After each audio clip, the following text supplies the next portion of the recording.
Pamela here with Barrel Aged Creations, and today I'm going to show you how to make a pork chop with an apple onion bacon glaze. I'm actually going to feature our caramel apple barrel aged maple syrup in it, but we're not going to use that till later, so I'm just going to put it aside for now. The first thing you want to do when you're making this pork chop is you're going to dice up some bacon, about 6 slices, and you just want to get it crispy. So I have mine cooking here right now. Now once this gets pretty crispy, I'm actually going to drain off most of the fat. You want to leave a tiny bit of fat because the next thing we're going to do is caramelize our onions in it. So just keep that in mind as you're cooking it. You just don't want to throw it all away. Once you've gotten your bacon cooked, I'm going to set it aside. I still have a tiny bit of the bacon grease left in my pan, and I'm going to add in some onions. Now you really want to get these to a nice rich caramel color before you continue. So it's probably going to take you between 6, 7, 8 minutes. So just be patient and let those cook and stir them along the way. The onions are just starting to get a little brown. They still have about 2-3 minutes to go. So it's best to take this opportunity to unwrap your pork chops. You want to pat them dry with a paper towel just to get the excess moisture off them, and then put a little salt and pepper on both sides. Now once my onions are completely to a nice golden color, we want to get them caramelized too, I'm going to set them aside and then we'll put our pork chops on. Now that my onions are cooked, I'm going to put my pork chops on.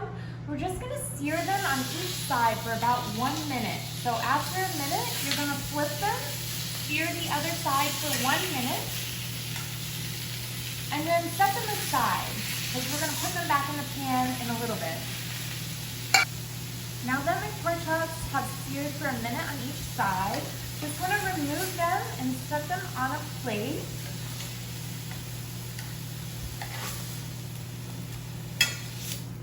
Now we still have little bits from the pork chops and our onions in the pan. We're going to take a little bit of vinegar so we can deglaze it. And then we're going to add in a tiny bit of apple butter, and we just want to stir that around. Let it melt together. So while that's working, you want to take some ground sage and add that. Get it all mixed in. Now that the vinegar, the apple butter, and the sage are a little bit boiling and combined, you're going to put your bacon back in, as well as your onions that you caramelized earlier. Mix this together really well, coat everything, and then we're going to add our pork chops back in. Now when we add the pork chops back in, I want you to put them on one side, flip them over, and then we'll end up coating them with the barrel aged maple syrup. So here's one pork chop, just flip it over, make sure it gets a little bit of that sauce on it. Ooh, almost lost that guy.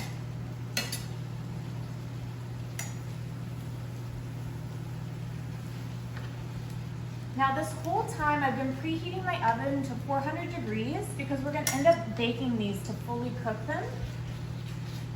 Here's the last one.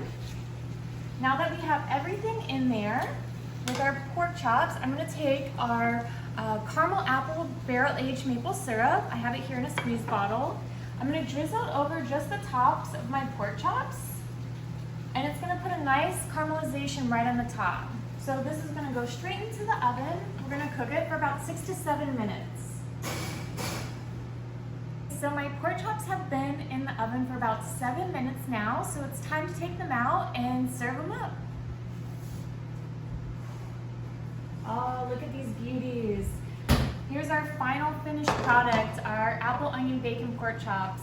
I really appreciate y'all joining me today to create a community one bite at a time with this apple onion pork chop recipe.